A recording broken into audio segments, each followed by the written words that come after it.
The text from my husband came at 3 in the afternoon. "We need to talk. I'm at Alara's house." My stomach had twisted immediately. Alara, my older sister. Why would he be at her house in the middle of the day? I'd driven across town with my hands shaking on the steering wheel, trying to convince myself there was a reasonable explanation. Maybe her car broke down. Maybe she needed help with something. But when I'd pushed open her front door, which she never locked, I'd found his suitcase sitting in her entryway. The expensive one I'd bought him for our anniversary. My breath had caught in my throat. Then I'd heard voices from the living room. Laughter. Her laughter, specifically. That particular tone she used when she was pleased with herself. I'd walked forward on numb legs and stopped in the doorway. Alara stood there in a silk robe. His robe, I'd realized with horror. The one that usually hung in our bathroom. My husband stood beside her, hands in his pockets, unable to meet my eyes. She'd looked at me with a smile that was pure poison. "He chose me," she'd said simply. "Not you." The words had hit like a physical blow. My vision had narrowed to just the two of them standing there together. "My name is Marina Vega, and that was the day my marriage died, and my sister buried it." I'd stood there frozen, my mind trying to process what I was seeing. How long I'd managed to whisper. Alara had shrugged, that smile never leaving her face. "Does it matter? He's with me now." My husband, Marcus, had finally looked at me. His expression was guilty but also relieved, like he was glad the secret was finally out. "Marina, I'm sorry," he'd said, but his voice had lacked conviction. "We didn't mean for you to find out like this. We didn't mean for you to find out." Not we're sorry it happened, just sorry I discovered it. The distinction had cut deeper than anything else. "You deserve each other," I'd whispered. Then I'd turned and walked out. No screaming, no throwing things, no dramatic exit, just quiet, dignified departure. Behind me, I'd heard Alara laugh again. She always was too proud to fight for anything. I'd driven home in a daze, the world blurring through my tears. Every red light felt like torture. Every familiar street a reminder of the life I'd thought I had. When I'd finally made it inside our house, the emptiness had been overwhelming. I'd walked to our bedroom and found half his closet empty. He'd been planning this, packing gradually so I wouldn't notice. The realization had made me sink to the floor, my back against the bed, finally letting the sobs come. Our wedding photo sat on the nightstand. I'd grabbed it and ripped it in half, right down the middle, separating us the way they already had. My phone had buzzed with a text from Alara. "You'll thank me someday. He never loved you the way he loves me." I'd stared at those words, reading them over and over. The cruelty was calculated, designed to wound. I deleted the message but couldn't delete the humiliation that came with it. That evening, I'd called my mother, desperately needing support, needing someone to tell me this wasn't my fault. Mom had listened to my tearful explanation in silence. When I'd finished, she'd sighed heavily. "Marina, honey, your sister didn't steal him. Marcus made a choice." But I'd started. "Relationships end," she'd interrupted. "You need to accept that and move on gracefully. Don't make this messy." The next day, I'd visited my parents' house. My father had been in his study, and I'd tried to explain what happened. How Alara had deliberately pursued my husband. How she destroyed my marriage. He'd looked up from his newspaper with disappointment etched on his face. "You always were too soft, Marina." Maybe if you'd been stronger, he wouldn't have looked elsewhere. His words had felt like a slap. My own father was blaming me for my husband's betrayal, for my sister's cruelty. I'd left their house understanding a painful truth. I wasn't just losing a husband. I was being erased from my own family's narrative. In their version of events, I was the problem. The weak one. The failure. Not the victim. Never the victim. The whispers started immediately. Small town, big scandal. I'd gone to the grocery store 3 days after discovering them together, and the silence had been deafening. Conversations stopped when I walked down aisles. People suddenly found their phones very interesting. At the checkout, the cashier had given me a pitying smile. "I heard about you and Marcus. I'm so sorry." The sympathy had been worse than the gossip. At least gossip was honest. Then Mrs. Caldwell from church had approached me in the parking lot. "Marina, dear, I wanted you to know that Alara brought Marcus to Sunday service. They make such a lovely couple." Had she really said that? To my face, I'd gotten in my car without responding. The next week, someone had asked if I'd met Alara's new fiancé yet, like I should be happy for her, like she hadn't destroyed my life. I'd started having panic attacks in public places, the pharmacy, the post office, anywhere I might run into someone who knew. I'd quit my job as a receptionist at the dental office. Couldn't handle the questions, the concerned looks, the judgment hidden behind sympathetic words. I'd packed what little dignity I had left and moved into a small apartment on the edge of town. 1 bedroom, barely furnished, but it was mine. A space they hadn't contaminated with their betrayal. That first night alone, I'd sat on the floor eating takeout, wondering how my life had fallen apart so completely in just 2 weeks. The divorce papers arrived via courier on a Tuesday morning.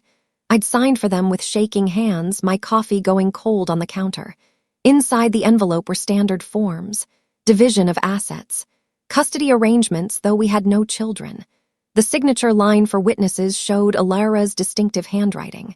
She'd witnessed his filing. The ultimate insult. Marcus hadn't even shown up in person. Hadn't called. Hadn't given me the basic courtesy of a face-to-face conversation about ending our marriage.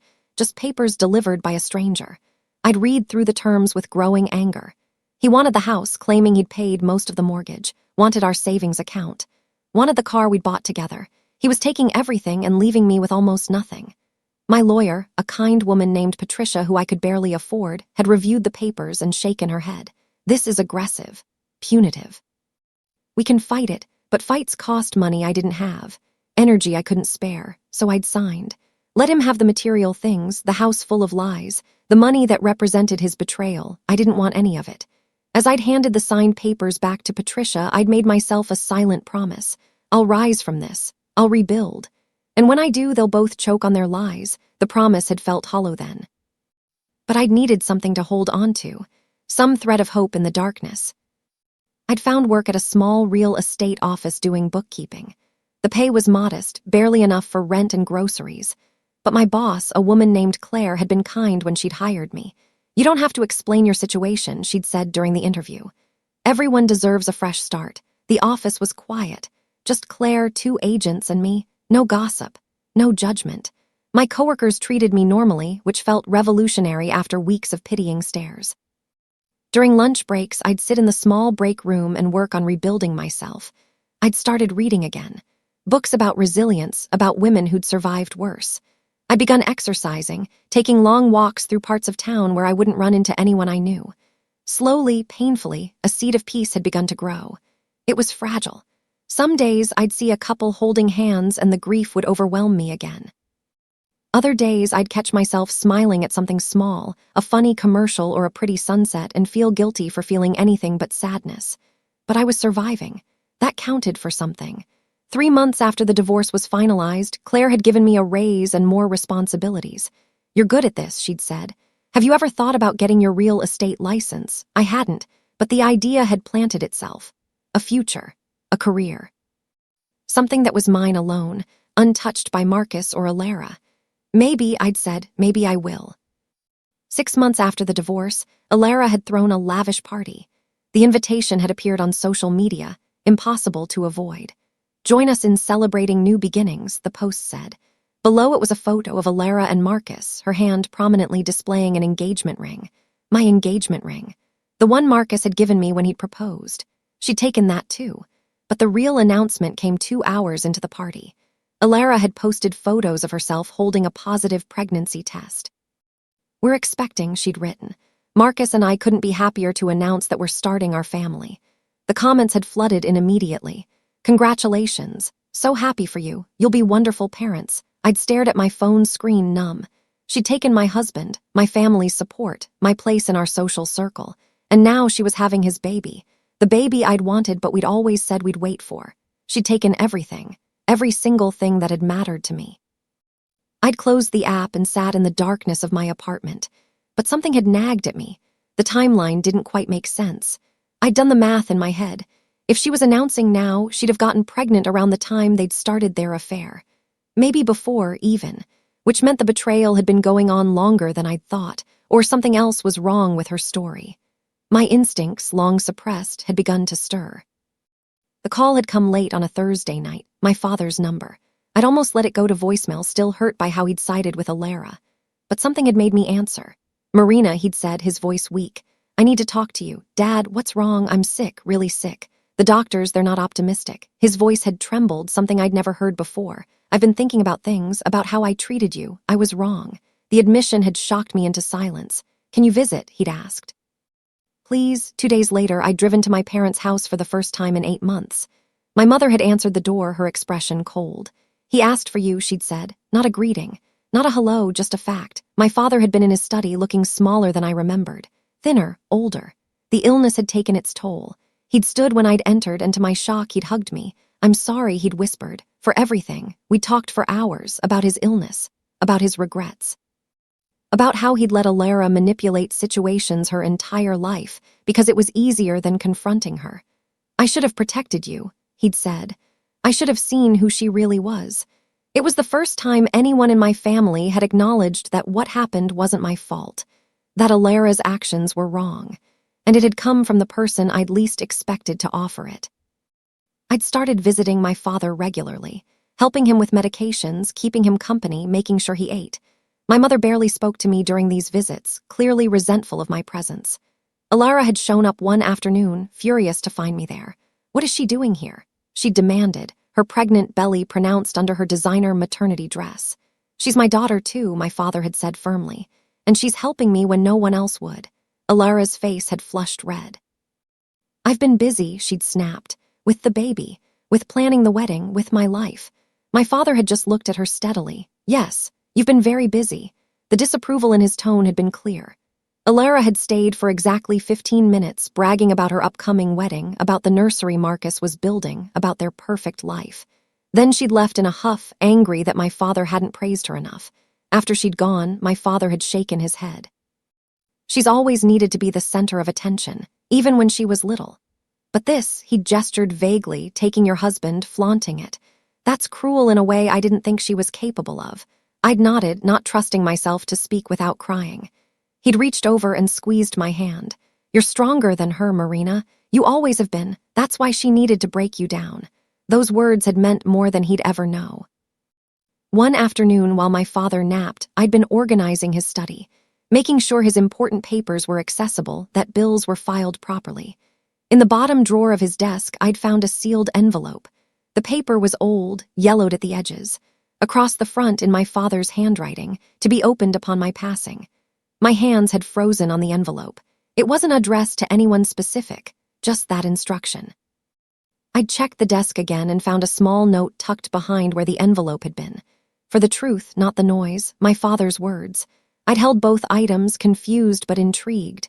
What truth? What noise? I'd almost opened the envelope right then. But the instruction had been clear, upon his passing, not before, so I'd carefully placed everything back exactly as I'd found it. Whatever secrets my father was keeping, he'd had his reasons for the timing. But curiosity had gnawed at me for days afterward. What was in that envelope? Why did it need to wait until he was gone? And what truth was he protecting? These questions had consumed me, but I'd respected his wishes. Some things I'd learned required patience, even when patience felt impossible, even when you desperately wanted answers now. Sometimes the truth needed time to arrive. And when it did, it needed to arrive at exactly the right moment. Alara had visited again with baby supplies, showing off tiny clothes and blankets. She'd been 8 months pregnant, glowing with that particular smugness only she could manage. The nursery is almost done, she'd announced. Marcus painted it himself. So talented. I'd been in the kitchen making tea and had carefully carried cups to the living room. Alara had been showing my father a photo of the baby's room. When I'd handed her the tea, I'd glanced at the photo on her phone. Then I'd looked more carefully at Alara herself, at her features, her dark hair and green eyes. Marcus had blonde hair and blue eyes. Genetic probabilities had clicked in my mind. My background in biology from college, mostly forgotten, had suddenly felt relevant again. Casually, I'd asked, have they told you if it's a boy or girl? A girl, Alara had said. With my coloring, they think. Dark hair, dark eyes. Interesting, I'd said neutrally. Marcus's family is all fair-haired, aren't they? Genetics are funny that way, Alara had snapped, her tone suddenly defensive. Don't you dare start making implications. I'd held up my hands. I wasn't implying anything, just making conversation. But her reaction had said everything. The panic in her eyes, the sharp edge to her voice, she was hiding something. Later, after Alara had left, my father had called me back to his study. You noticed it too, he'd said quietly. What? The baby. It doesn't look like it could be Marcus's. I'd nodded slowly. But I didn't want to say anything. My father had smiled sadly. I've suspected for a while. That's why he'd paused, did something I'm not proud of. What did you do? I conducted a test. A private DNA test, without anyone's permission or knowledge. My father had explained haltingly, clearly ashamed but also determined. When Alara first announced the pregnancy, something felt wrong. The timeline, her behavior, the way she'd insisted on keeping certain medical appointments private. So I'd hired someone, a private investigator who'd obtained samples from discarded items, a cup Alara had used, a tissue. The investigator had run a DNA analysis, not legal for court but informative. And I'd asked, my heart pounding. The results showed the baby wasn't Marcus's, my father had said. But more than that, they showed it probably wasn't Alara's biological child either. Wait, what? My father had pulled out a folder from his locked file cabinet. The full analysis. I don't understand all the scientific terminology, but the conclusion was clear. The child Alara was carrying had no genetic markers matching her or Marcus. Which meant what? That she'd used a surrogate. That she'd somehow arranged for someone else's embryo. Or, my father had said slowly, that she'd found another way to fake a pregnancy entirely. We'd sat in stunned silence. If this was true, if Alara's entire pregnancy was a lie, then everything was a performance. But why? Why go to such elaborate lengths? I think my father had said she needed to lock Marcus in, to make sure he'd never leave, and to hurt you as completely as possible. Where are the test results? In a sealed envelope, he'd said. The one you found, I'm having it added to my will. The truth will come out when I'm gone, when I can't be manipulated or threatened, when the timing is right. I'd sat with that knowledge for weeks, watching Alara's social media posts about her pregnancy journey. Every photo felt like a lie now, every announcement a performance. But I'd kept my father's secret. He'd made me promise not to confront Alara directly. Let it play out naturally, he'd said. If I'm right, the truth will destroy her lies more thoroughly than any confrontation could. But the knowledge had burned inside me. I'd found myself studying Alara more carefully during family visits. Her pregnancy belly looked real enough. But was it? Could someone fake it that convincingly?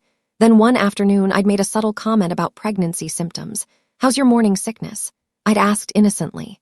Alara had launched into a detailed description, but the details hadn't matched any real pregnancy experience I'd researched. She'd mentioned things in the wrong order, described sensations that didn't align. When I gently pointed out an inconsistency, she'd exploded. You don't know what you're talking about. Every pregnancy is different.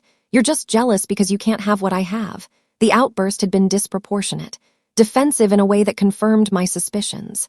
Later, my father had taken me aside. You see it now, don't you? The cracks in her facade. I'd nodded. But we'd both known we needed to wait. The truth required perfect timing, and that timing was approaching faster than either of us wanted. My father's health had deteriorated rapidly. Within 2 months of the DNA revelation, he'd been hospitalized. The doctors had been blunt. Days, maybe a week. I'd spent every possible moment at his bedside. My mother had been there too, silent and withdrawn. Alara had visited twice, both times bringing Marcus, both times making a show of her grief while actually discussing wedding plans in the hallway. On his last day, my father had been lucid for brief moments. He'd gripped my hand weakly. The envelope, he'd whispered. Make sure they read it, all of it.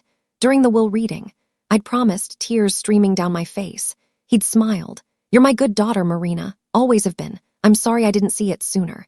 He died that evening, peacefully, with me holding one hand and my mother holding the other.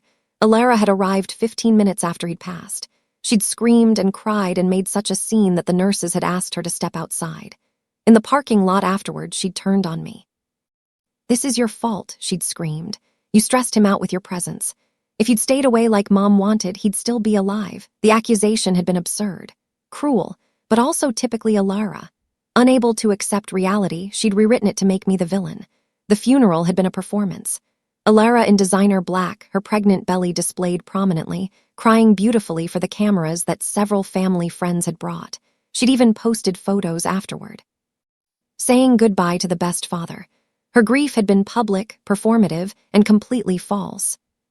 2 days after the funeral, my father's lawyer had called. Mr. Brennan was elderly but sharp, and he'd known my father for 30 years. Marina, he'd said, I need both you and your sister for the will reading. When can you come in? Alara had immediately assumed she knew the outcome. When I'd called to arrange a time, she'd been smug. Dad knew who the real daughter was, she'd said, who actually gave him grandchildren, who built a successful life. I'd said nothing, just confirmed I'd be there. The will reading was scheduled for 2 weeks after the funeral. Standard timing. But those 2 weeks felt endless. I'd gone to Mr. Brennan's office early before Alara arrived. The sealed envelope my father had left, the one with the DNA results, was in my purse. Mr. Brennan, I'd said, my father left this. He wanted it presented during the will reading. The lawyer had examined the envelope carefully. This is his handwriting, he'd confirmed. And these instructions, he'd read the note on the front, are very specific. He'd placed it with the will documents. When Alara arrives, he'd said, I'll follow your father's wishes exactly. I'd nodded, my heart pounding. The truth was about to come out. Years of lies, months of manipulation. Everything Alara had built was about to crumble, and I would be there to watch it happen. Not with glee, not with celebration, just with the quiet satisfaction of knowing that truth, patient truth, always arrives eventually. Alara had arrived at Mr. Brennan's office 15 minutes late, making an entrance. Marcus was with her, looking uncomfortable in a suit that didn't quite fit. Her pregnancy belly was enormous now, supposedly 9 months along. She'd waddled into the conference room with exaggerated difficulty. Sorry we're late, she'd said, not sounding sorry at all. Being this pregnant is exhausting. My mother had been there too, sitting rigid and silent. And my father's brother, Uncle Thomas, who'd flown in for the funeral. The reading began formally. Mr. Brennan had explained the standard legal language, the structure of the will.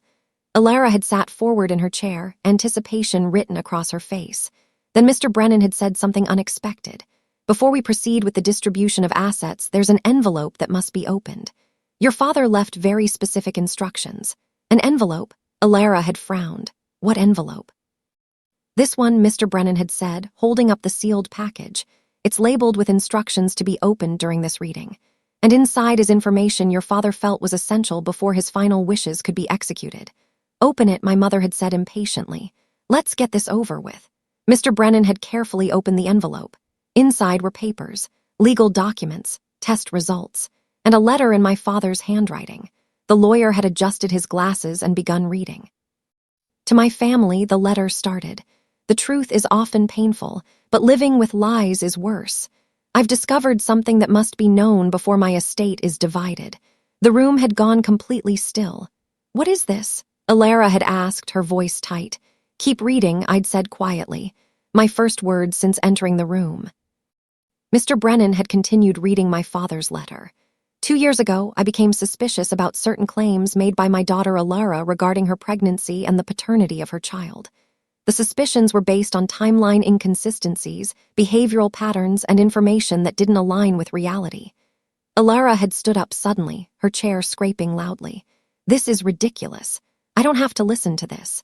Sit down, Uncle Thomas had said firmly. Let him finish. Against my better judgment, my father's letter continued. I hired a private investigator who obtained DNA samples through legal means. I had them analyzed by a certified laboratory. The results were shocking and are included in this envelope. Mr. Brennan had pulled out a laboratory report. The official letterhead was visible even from across the table. The DNA analysis, my father had written, proved 2 things conclusively. First, the child Alara was carrying is not biologically related to Marcus. The room had exploded. Marcus had jerked like he'd been electrocuted. Alara had gone white. My mother had gasped. Wait, Marcus had said, his voice shaking. What? But the second finding, my father's letter continued, was even more disturbing. The DNA also showed that the child has no genetic markers matching Alara herself. Which means the pregnancy is either through surrogacy, or the lawyer had paused, reading the next words carefully, is not a pregnancy at all but an elaborate deception. Alara had been shaking her head frantically. No, this is insane. Dad was sick. He was confused. The lab reports don't lie, Mr. Brennan had said gently, and your father had them verified by 2 separate facilities. Both reached the same conclusion. Marcus had turned to Alara, his face a mixture of betrayal and confusion. Whose child is it? He demanded. If it's not mine, whose is it? Alara had started crying. Loud, theatrical sobs, but through my shock I'd noticed something. Her crying was dry. No actual tears. It's yours, she'd insisted. The test is wrong. Dad paid someone to fake results. He never liked me. Then explain the second finding, I'd said, my voice cutting through her performance. Explain why the DNA shows the baby isn't related to you either. Because that's impossible if you're actually pregnant. The room had gone silent again. Mr. Brennan had pulled out more documents. The investigation went further, he'd said. Your father hired someone to follow you, Alara. The investigator discovered you had been visiting a woman named Carla who runs he'd paused, pregnancy prosthetics business. The investigator obtained receipts, photos, and testimony. What? My mother had whispered. There were photographs. Alara entering a building. Alara leaving with packages. Close-ups of receipts for belly prosthetics, silicone inserts, stage makeup, all dated to match her pregnancy timeline. The entire pregnancy, Mr. Brennan had said, appears to be fake. The DNA evidence suggests, my father's letter continued, that Alara and an unknown man conceived a child. That man works at my company, someone I trusted. But rather than admit the affair, Alara chose to trap Marcus by claiming the baby was his. She used the pregnancy, real or staged, to steal her sister's husband and destroy her sister's life. The room had descended into chaos. Marcus had stood up, backing away from Alara. You lied about everything, everything. Alara had reached for him, still crying those dry tears. Marcus, please, let me explain. The explanation, when it finally came, had been even worse than I'd imagined. Alara had broken down completely, her performance crumbling. Fine, she'd screamed. Yes, I lied. The baby isn't Marcus's. She'd hesitated, someone else's, someone who Marcus had demanded. Alara had looked at my mother, then at me, then at the floor. His name is Kyle. He works for Dad's company. We were together before I even met Marcus. But when I got pregnant, he didn't want it. Didn't want me. So when I saw Marina all happy with her perfect husband, she'd trailed off. You decided to destroy my life out of jealousy. I'd finished for her. My voice had been remarkably calm. Alara had met my eyes. Maybe, I don't know, I was angry. You always had everything easy. And the fake pregnancy belly? Uncle Thomas had asked, his voice disgusted. I needed Marcus to commit, Alara had admitted. The baby was born 7 months ago. I've been hiding it, pretending to still be pregnant because once the baby was born, Marcus might realize it didn't look like him. Wait, Marcus had said. You already had the baby. 7 months ago. Where is it? With Kyle's mother, Alara had whispered. She's been caring for it. Kyle didn't want anyone to know, so his mother agreed to raise it quietly. We send money. The room had erupted again. My mother had been crying. Marcus had looked like he might be sick. Uncle Thomas had just shaken his head in disbelief. You faked being pregnant for months, I'd said slowly, after already having a baby you gave away. All to keep a man you stole from me through lies. Yes, Alara had screamed. Yes, I did. Because you don't deserve to be happy when I'm miserable. Mr. Brennan had let the chaos settle before continuing. Your father included all of this evidence for one reason, he'd said. To ensure his estate was distributed based on truth, not deception. He'd opened another document. The last will and testament of your father. Alara had looked up with desperate hope. Maybe there was still something for her, some inheritance she could use to rebuild. The lawyer had read clearly. All assets and holdings are to be given to my daughter who remained honest, even when humiliated, who showed integrity when tested, who demonstrated true character through impossible circumstances. I leave everything to Marina. Alara's name wasn't mentioned again in the will, not once, just pages detailing what went to me, the house, the savings, the company's stocks, the family heirlooms, everything. Alara had made a strangled sound, but I'm his daughter too. The will had continued with my father's final words. Alara chose cruelty over kindness, deception over truth. She destroyed her sister's life out of jealousy and spite. She does not deserve the fruits of my labor or the legacy of my name. Marina, your strength and grace through this betrayal have made me proud. Live well, be happy. Know that truth may take its time, but it always arrives. I'd sat there, numb with shock. My father had left me everything, had vindicated me completely. Had exposed every lie. Marcus had stood up, his face pale. I need to leave. He'd looked at Alara with pure disgust. Don't contact me. Don't call. We're done. As he'd walked out, Alara had tried to follow, but her fake belly had made movement awkward. She'd fumbled with it, and the whole apparatus had shifted visibly. The final proof of her deception, witnessed by everyone in the room. The news had spread through our small town like wildfire. Someone in the lawyer's office, maybe an assistant, had talked. By the next day, everyone knew. Alara's fake pregnancy, the stolen husband, the DNA test results, the will that had exposed everything. My phone had exploded with messages, from old friends apologizing for believing Alara's version of events, from neighbors who'd gossiped about me now claiming they'd always suspected something was wrong, from coworkers and acquaintances expressing sympathy. I'd ignored most of them. The vindication felt hollow. Yes, the truth was out. Yes, people knew I'd been the wronged party all along. But it didn't erase the pain of the past 2 years. It didn't give me back the husband I'd lost or the family relationships that had been destroyed. Marcus had moved out of Alara's house within 24 hours. I'd heard through the grapevine that he'd gotten an apartment across town and was seeing a therapist. Processing the betrayal, dealing with the reality that he'd left his wife for a woman who'd manipulated him completely. Alara had become a pariah. At the grocery store, people literally crossed to the other side of the aisle to avoid her. At church, she'd shown up once and been met with such cold silence that she'd left before the service started. Her social media posts had stopped completely. The phone calls had started instead.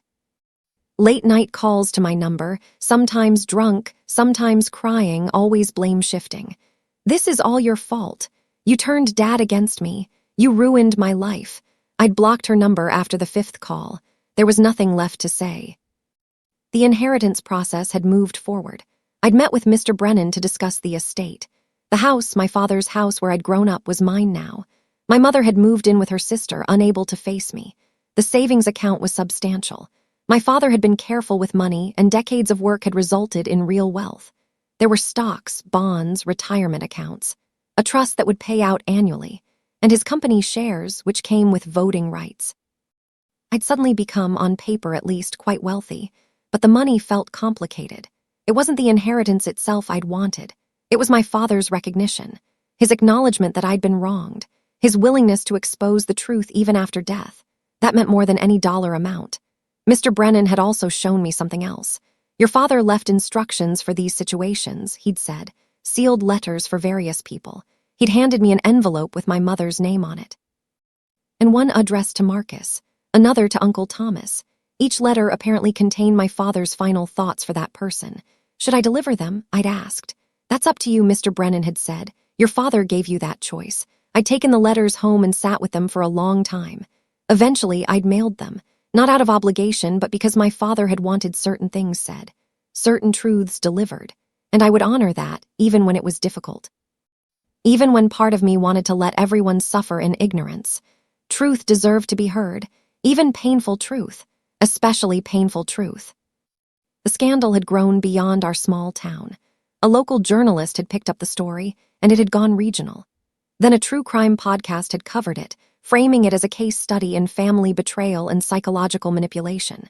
Headlines had appeared online. "Sister fakes pregnancy to steal husband. DNA test exposes years of deception. Will reading reveals family scandal." I'd been contacted by several media outlets requesting interviews. I declined all of them. This wasn't entertainment. It was my life, my pain, and I wouldn't monetize it for clicks and views. But Alara had given an interview to a tabloid-style website that paid for stories. She'd framed herself as the victim, misunderstood, pressured, acting out of desperation and mental health struggles. The article had painted her as someone driven to extreme behavior by family dysfunction and undiagnosed issues. The comments section had been split. Half the people saw through her manipulation. The other half believed her narrative of victimhood. Either way, her name was now permanently associated with scandal and lies. Marcus had reached out once, an email brief and formal. "Marina, I owe you an apology that words can't properly convey. I was manipulated, but I also made choices. I hurt you in ways I'll never be able to make right. I don't expect forgiveness. I just wanted you to know that I see now what I was too blind to see then. I hope you find happiness." I'd read it twice, then deleted it. He was right. Words couldn't fix what he'd broken, and I didn't need his apology to move forward. My healing wasn't dependent on his recognition. It never had been. Meanwhile, more information had emerged about Kyle, the actual father of Alara's hidden child. He'd been fired from my father's company when the affair came to light. His wife had left him, taking their 2 children. The baby he'd had with Alara remained with his mother, caught in a custody battle that looked like it would drag on for years. The collateral damage was extensive. Lives ruined, families broken, all because Alara couldn't handle her jealousy, couldn't accept that sometimes life doesn't go according to your plans, That you can't have everything you want just because you want it. 6 months after the will reading, I'd stood in the cemetery beside my father's grave. The headstone was simple, elegant. His name, his dates, and a line he'd chosen himself. Truth may take its time, but it always arrives. I'd brought the DNA test results with me, the papers that had exposed everything, and something else, my wedding ring, the one Marcus had given me in what felt like another lifetime. I'd placed both items at the base of the headstone. "You saw the truth before I did," I'd whispered. "You protected me even when I couldn't protect myself. Thank you for not letting her erase me completely." The morning had been gray and cool, threatening rain. Perfect weather for cemetery visits and final goodbyes. I'd stood there for a long time, remembering my father's last words. "You're my good daughter. You always have been." Those words had healed something in me. Some deep wound I'd been carrying since childhood, always feeling second best to Alara's brightness and charm. As I turned to leave, I'd seen a figure standing by the cemetery gates. Alara. She'd looked smaller somehow, diminished. Her designer clothes were gone, replaced by ordinary jeans and a jacket. Her hair was pulled back simply. No makeup, no performance. We'd stared at each other across the distance. Then she'd turned and walked away without approaching, without saying anything. Maybe she'd wanted to visit Dad's grave but couldn't face me. Or maybe she'd been hopping to talk, to explain, to apologize. I'd never know. And truthfully, I didn't need to. Whatever she'd been seeking, she'd have to find it without me. I was done carrying her emotional burdens. 1 year after my father's death, I'd done something I'd been planning for months. Using part of the inheritance, I'd established a scholarship fund in his name. Not just any scholarship. This one was specifically for women rebuilding their lives after betrayal. Divorce, abuse, family estrangement. Women who'd been knocked down and needed help getting back up. The announcement had made local news. Daughter honors father's legacy with scholarship for survivors. The press coverage had been gentle, respectful. Focusing on the good that could come from tragedy, on transformation rather than scandal. Applications had flooded in, stories that broke my heart but also inspired me. Women who'd survived worse than I had and were still fighting, still trying, still believing in better futures. I'd created a small foundation office, hired a part-time administrator, and personally reviewed every application. Each scholarship I approved felt like honoring not just my father, but every woman who'd been told she wasn't good enough, who'd been betrayed and blamed, who'd survived anyway. The first award ceremony had been simple. 10 women receiving funding for education, career training, or business startups. Each one had told part of their story. The audience, full of donors and supporters, had listened with tears streaming down their faces. At the end, I'd spoken briefly. My father taught me that truth matters more than appearances, that dignity is worth more than popularity, that surviving betrayal with grace is its own kind of victory. This foundation exists for women who have learned those lessons the hard way. The applause had been genuine and warm. Afterward, several women had approached to share their own stories, to thank me for creating something meaningful from pain. One had said quietly, "You turned your worst experience into hope for others. That's real strength." Driving home that evening, past familiar streets in the town I'd almost left, I'd felt something unexpected. Peace. Not happiness exactly, not yet, but a deep, settled peace that came from knowing I'd done something right, something good, something my father would be proud of. At a red light, I'd glanced at myself in the rearview mirror. The woman looking back was different from the one who'd walked into Alara's house 2 years ago and found her world shattered. Stronger, wiser, sadder in some ways, but also more complete. Betrayal had tried to destroy me. My own family had tried to erase me, but I'd survived. More than survived. I'd transformed pain into purpose, loss into legacy, humiliation into dignity. The light had turned green. As I'd driven forward, literally and metaphorically, I'd thought about Alara, about Marcus, about everyone who'd sided with lies over truth. They'd taken everything from me, or so they'd thought, but you can't take someone's character, can't steal their integrity, can't destroy what's built on truth. I'd arrived home to the house my father left me, the house that now represented new beginnings rather than painful memories.